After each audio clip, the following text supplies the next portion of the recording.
Bom dia, galera, tudo bem com vocês? Na aula de hoje, nós vamos iniciar com a leitura do texto presente na página 51 da apostila. Pausem o vídeo, abram a apostila na página 51 e acompanhem a leitura. O título do texto é O Tempo Geológico e a Idade da Terra. A Terra possui cerca de 4,5 bilhões de anos. Esse amplo intervalo de tempo, chamado de tempo geológico pelos geólogos, é difícil de ser compreendido se usarmos nossas idades de tempo mais familiares, como dias, meses e anos ou mesmo séculos. As evidências da idade da Terra estão relacionadas com as rochas que formam a crosta terrestre. As rochas não são todas da mesma idade ou têm idades próximas, mas como páginas de longa e complicada história, elas registram os eventos que moldaram a Terra e a vida do passado. Para a montagem da escala relativa de tempo, são verificadas a presença de fósseis, em especial fósseis guias, as feições geológicas que indiquem o ambiente de deposição fluvial, marinho, eólico ou outro. O tipo de atividade magmática, lavas ou evidências de vulcões extintos, as superfícies erosivas, entre outros. Muitos eventos ocorreram em escala mundial e foram recorrentes. Tais eventos, como a formação de montanhas ou a abertura de oceanos, compreendem unidades geológicas de tempo. Nós usamos antes de Cristo, simbolizado por AC, e depois de Cristo, simbolizado por DC, como uma divisão do tempo. Os geólogos fizeram o mesmo, dividindo a história da Terra em eras, baseadas nas características gerais da vida existente, e períodos, intervalos menores, parcialmente baseados nas evidências de grandes episódios tectônicos na crosta terrestre. Então, aqui ao lado explica quais são as eras geológicas. Então, nós temos a era pré-cambriana, paleozoica, com 6 períodos: cambriano, ordoviciano, siluriano, devoniano, carbonífero e permiano. Mesozoica, com 3 períodos: triássico, jurássico e cretáceo. E a era cenozoica, com 2 períodos: o terciário e o quaternário. Para a determinação da idade exata da Terra, os cientistas têm que buscar informações vindas de rochas, da Lua e de meteoritos. Para o cálculo da idade da Terra, assume-se que todos os corpos sólidos do nosso sistema solar formaram-se na mesma época, ou seja, têm a mesma idade. Considerando que é difícil compreender o tempo geológico para ter a percepção dos acontecimentos ao longo da evolução do planeta, podemos comparar o intervalo entre a formação do planeta e o presente, com 365 dias existentes em um ano. Nesta interessante comparação, a formação da Terra teria ocorrido no primeiro instante, no dia 1º de janeiro, e o último instante, no dia 31 de dezembro, seria o presente. Apenas para citar um exemplo da imensidão da história da Terra, o surgimento do homem, há 150 mil anos atrás, ocorreria nos últimos 3 segundos do ano, ou seja, às 23 horas, 59 minutos e 57 segundos, de 31 de dezembro. Então, nós aprendemos nas aulas anteriores a importância de estudar as rochas, e como nós vimos os fósseis, né? Quando nós estudamos as rochas, os fósseis, eles nos dão a ideia de quanto tempo aquela rocha foi formada. Então, o estudo da rocha determina a idade, né, tanto desses fósseis encontrados nas rochas sedimentares. Aqui no texto fala de outras evidências, por exemplo, assim, né, a presença de lavas, a presença de animais que são marinhos em lugares que atualmente não são marinhos. Então há evidências que naquele lugar, em alguma das eras, já foi um oceano. Então, nesse texto vai falar a importância do estudo da rocha. E nós aprendemos os 3 tipos de rochas: rochas magmáticas, que são formadas do resfriamento da lava dos vulcões; as rochas sedimentares, que são formadas por sedimentos de outras rochas, sejam elas sedimentares, magmáticas ou metamórficas; e as rochas metamórficas, que são aquelas que sofreram transformação, ou pela alteração na pressão, ou na temperatura, ou em ambas, né? Que uma rocha se transformou em outra, que nós chamamos de rochas metamórficas, tá bem? Agora eu peço que vocês abram na página 53, que nós vamos fazer os exercícios dessa página. Então aqui, no número 4, diz assim: observe as camadas, estratos de rochas sedimentares representadas abaixo. Então nós temos aqui a parte superficial do solo e as camadas da terra, que também são chamadas de horizontes. Da letra A diz assim: sabendo que então foi dado aqui a representação, desse animal aqui, que está representado lá na primeira camada. Lembrem que quanto mais próxima da superfície, mais recente é essa camada. Então eu posso dizer que a camada número 1 é a mais antiga das camadas. Então, sobre esse ser vivo que está aqui presente na camada número 1, diz aqui, surgiram há cerca de 400 milhões de anos. Qual período de tempo pode ser observado nessa representação esquemática? Então, como aqui está dizendo que esse ser vivo viveu há 400 milhões de anos, essa camada foi a camada mais profunda, né?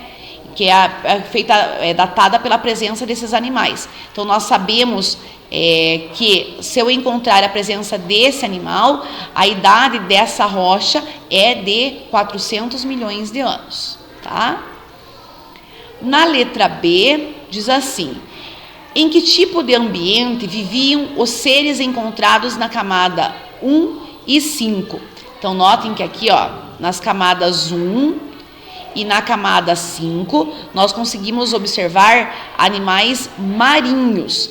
Então, aqui na letra B, vocês vão colocar em ambientes aquáticos, sejam de água doce, né? Que alguns deles são de água doce e alguns de água salgada. Então, aqui, vocês podem observar alguns animais de água doce e alguns animais de água salgada.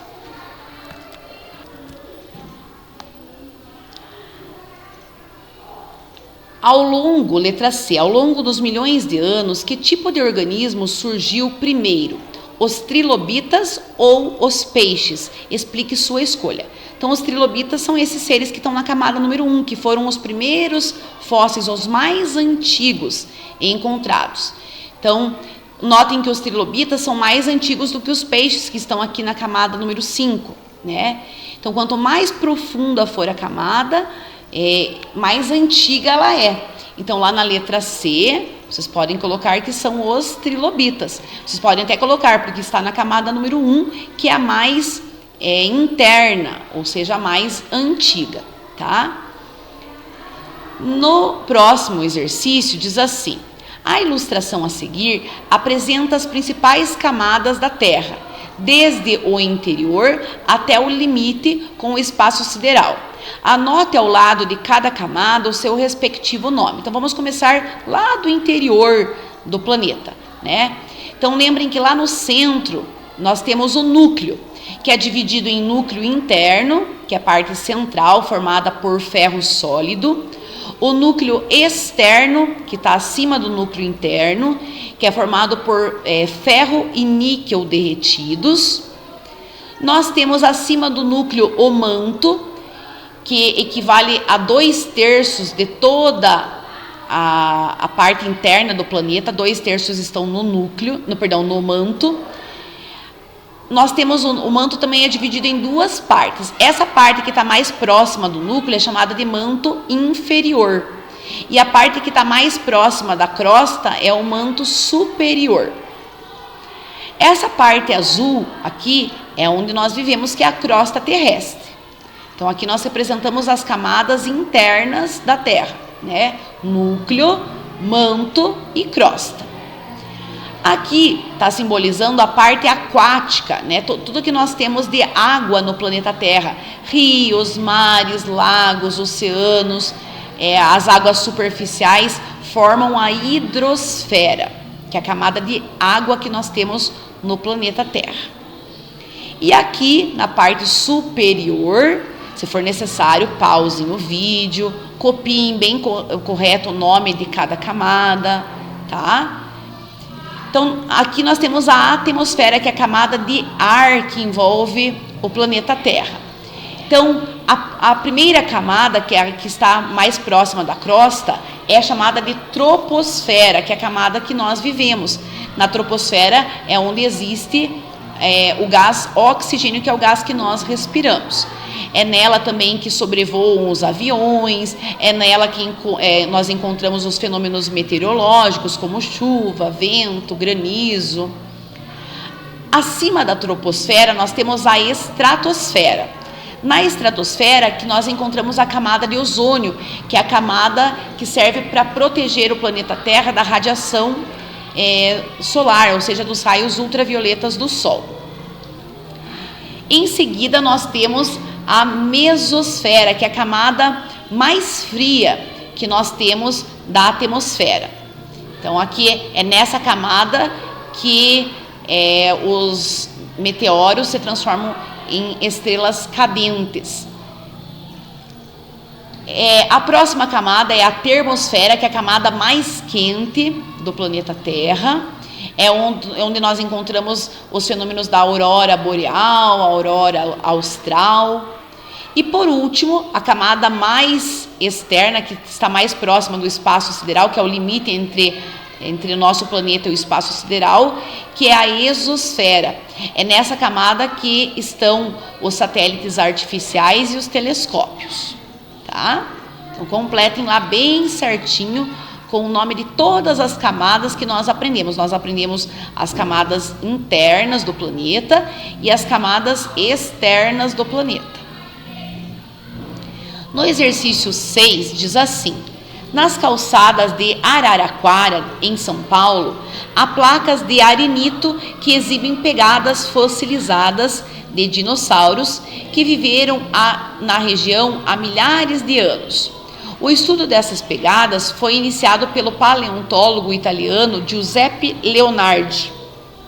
Então lembrem que o arenito é um tipo de rocha sedimentar, que é formado por sedimentos, nesse caso que fizeram a compactação da pegada do dinossauro, que se transformou em uma rocha sedimentar. Lembrem que os fósseis e os vestígios deixados por eles são sempre formados em rochas sedimentares. Esse exercício número 6 vocês vão responder no caderno. Não esqueçam de colocar a data, colocar a página, então vocês vão colocar a data de hoje, o número da página, página 53, exercício número 6, letra A. Então, na letra A pergunta o que é arenito. Então, o arenito é uma rocha sedimentar formada pela consolidação de grãos de areia. Então, vocês podem colocar lá que é uma rocha sedimentar formada pela consolidação, ou seja, união, compactação de grãos de areia, tá? Letra B. Se for necessário, pausem o vídeo, façam o registro e nós vamos para a próxima questão. Na letra B diz assim: explique de que modo se formam as pegadas de fósseis. Então, nós estudamos que as pegadas de fósseis se formam quando a lama, após a impressão da pata do animal, fica seca e é coberta por camadas de sedimento, que ao longo de milhões de anos dão origem às rochas sedimentares. Se vocês tiverem dúvida de como escrever, de como registrar essa resposta, vocês podem abrir na página 46 da apostila de vocês, pausar o vídeo, abrir na página 46, que tem o passo a passo de como que isso ocorre. Então lá diz assim no passo número 1, ao caminhar sobre o lodo, o animal deixa uma pegada. Número 2, O lodo endurece e os sedimentos se acumulam dentro da marca da pegada. 3. Novas camadas de sedimentos se acumulam. Forma-se a rocha sedimentar. E 4. A rocha sofre erosão e a pegada é exposta. Tá? Então, na página 46, vocês têm o passo a passo para responder essa letra B. Próxima página. Então, os próximos exercícios, o 7, o 8 e aqui o 10 e o 11, nós vamos resolver no caderno também, com exceção do número 9, que nós vamos resolver na própria apostila, tá? Então, podem colocar agora a página que nós estamos agora é a página 54, exercício número 7. Diz assim: pesquise sobre o que faz um paleontólogo. Escreva um pequeno texto a respeito da importância desse trabalho. Então, aqui nessa imagem, nós conseguimos observar o trabalho do paleontólogo. Então, vocês vão registrar nesse exercício número 7 que o paleontólogo é um cientista que investiga os fósseis. Então, vocês vão colocar lá, né, o que faz um paleontólogo. É um cientista que investiga os fósseis. E aqui pede para colocar qual que é a importância desse trabalho. Então, vocês vão registrar lá também que esse trabalho é importante porque fornece informações sobre a história da vida da Terra. Tá? Então, o trabalho que eles realizam faz com que nós conheçamos um pouco da história do planeta Terra. Ainda existe muita coisa que nós desconhecemos, mas tudo que nós conhecemos é graças ao trabalho de vários cientistas, entre eles os paleontólogos. Então, tudo que nós conhecemos sobre fósseis, sobre a história da vida da Terra, sobre a formação geológica, deve-se aos paleontólogos.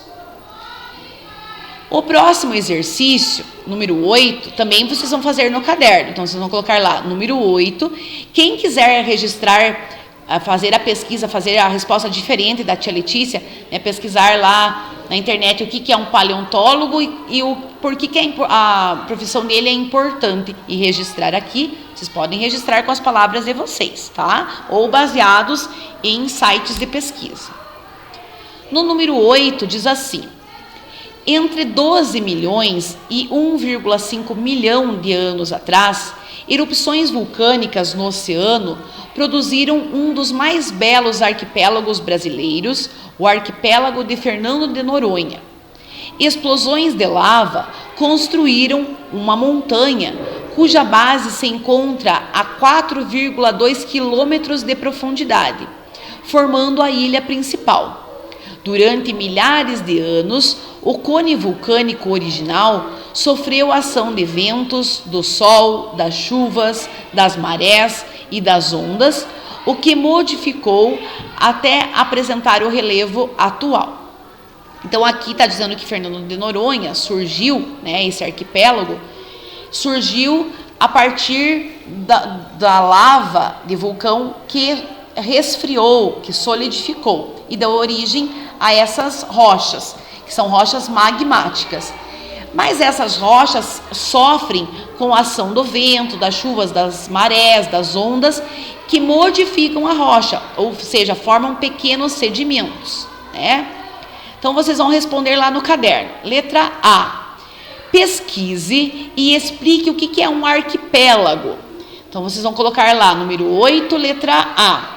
Então, arquipélago, se vocês pesquisarem, vocês vão ver que é um conjunto de ilhas. Nós dizemos que é um coletivo. O que é um coletivo? Um conjunto de alguma coisa. Nesse caso, um conjunto de ilhas forma um arquipélago, tá?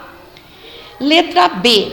Quanto à origem de que tipo de rocha forma a maior parte do arquipélago de Fernando de Noronha? Então, no texto diz que ele foi formado por rochas magmáticas, tá? Então, letra B, rochas magmáticas. Letra C. Costumamos ouvir que no Brasil não existem vulcões, Mas será que há milhões de anos eles existiam na região que hoje forma nosso país? Justifique sua resposta. Então, como o próprio texto diz que essas rochas aqui são rochas magmáticas, ou seja, se formaram do resfriamento da lava do vulcão. Então, sim, né? Atualmente não existe nenhum vulcão ativo no Brasil, mas como nós encontramos rochas magmáticas, isso indica que em algum momento já existiu vulcões ativos no Brasil. Então, vocês vão colocar aqui na letra C, sim, e pede para justificar sua resposta. Então, vocês podem colocar como o arquipélago é formado por rochas magmáticas, isso indica que em algum momento já existiu vulcões ativos, tá? Número 9 diz assim: sobre a atmosfera, responda as perguntas a seguir. Deixa eu ver se tem espaço para responder aqui. Tem, aqui mesmo tem espaço. Então diz lá, sobre a atmosfera, responda as questões a seguir. Letra A: como seria o mundo se a atmosfera não existisse? Justifique sua resposta. Então, vocês vão registrar aqui, né, o que aconteceria se não existisse a atmosfera. Então, lembrem que é na atmosfera que nós temos o gás que nós respiramos, que é o gás oxigênio.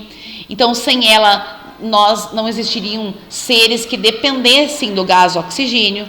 Sem a atmosfera não existiria essa camada de proteção. Lembrem que a atmosfera é responsável por manter a temperatura do planeta, é responsável por proteger contra as radiações ultravioletas do Sol, é responsável porque nela nós temos gases que nós utilizamos na respiração. Então, os seres vivos utilizam o gás oxigênio. Existem alguns seres que utilizam, plantas, por exemplo, que utilizam o gás nitrogênio, que está presente na atmosfera.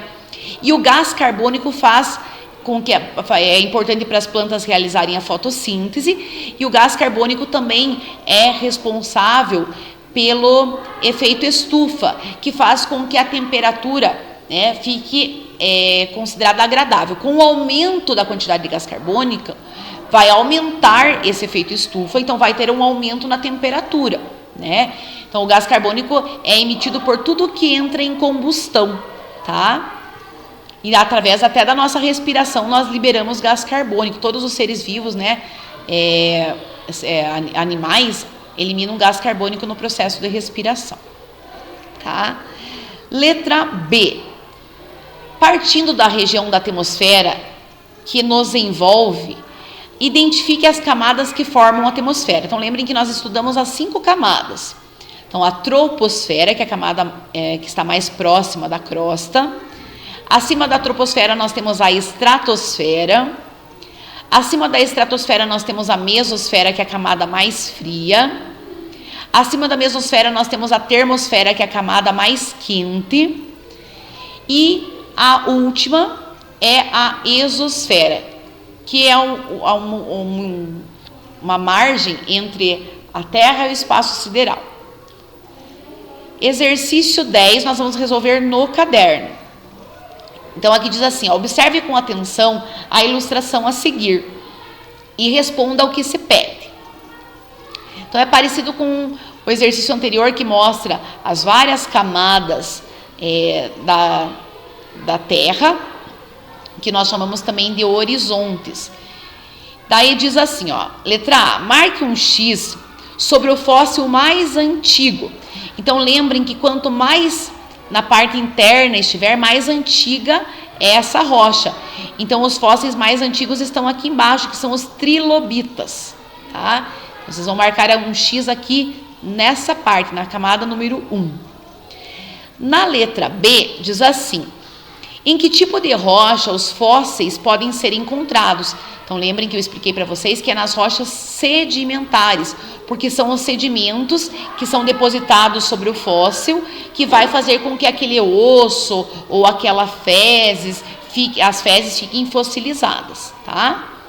Então, aqui na letra B, vocês podem colocar no caderninho, letra número 10, letra B, rochas sedimentares. Letra C: por que não existem fósseis em rochas ígneas, ou seja, as rochas magmáticas?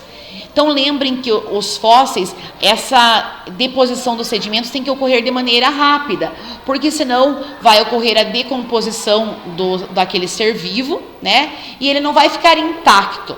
Então, para que ele fique intacto, tem que ser feita uma reposição de maneira rápida. Então, ele sempre vai ser encontrado nas rochas sedimentares, tá? Não nas rochas ígneas. E outro motivo seriam as altas temperaturas, como as rochas ígneas, que são as rochas magmáticas, são formadas do resfriamento da lava do vulcão, né? Essa alta temperatura iria carbonizar os fósseis, né? Então nós não teríamos esse organismo da maneira que nós conseguimos observar nas rochas sedimentares, tá? Número 11, que também deve ser feito no caderno, diz assim: agora que você já aprendeu um pouco mais sobre o nosso planeta, procure responder aquela pergunta do início do capítulo. É possível cavar um longo túnel e chegar ao Japão? Justifique sua resposta. Então aqui, com base no que nós aprendemos, vocês vão responder essa pergunta no caderninho. Então vocês vão colocar lá a página 54, número 11. Então, lembrem que, estudando sobre as rochas, nós vimos que não é possível cavar um túnel para chegar do outro lado do planeta. Por vários motivos, né? Por causa da alta temperatura, da pressão no interior da Terra. Quanto mais profunda, mais as rochas são rígidas. Então, não existiria equipamento que conseguisse quebrar e fazer esse túnel. Tá? Então, existem vários fatores que vocês podem colocar aqui nessa questão, né? Então, não existe nenhum equipamento capaz de fazer essa perfuração profunda. Então, vocês podem colocar que as altas temperaturas e a pressão do interior do planeta também não permitiria, tá? Então, vocês vão responder essa perguntinha no caderno. Não esqueçam de enviar esses exercícios para que eu possa avistar. Tirem foto da apostila e também tirem foto do caderninho, tá bem? Um grande beijo. Se ficou qualquer dúvida, entre em contato comigo. Até a nossa próxima aula.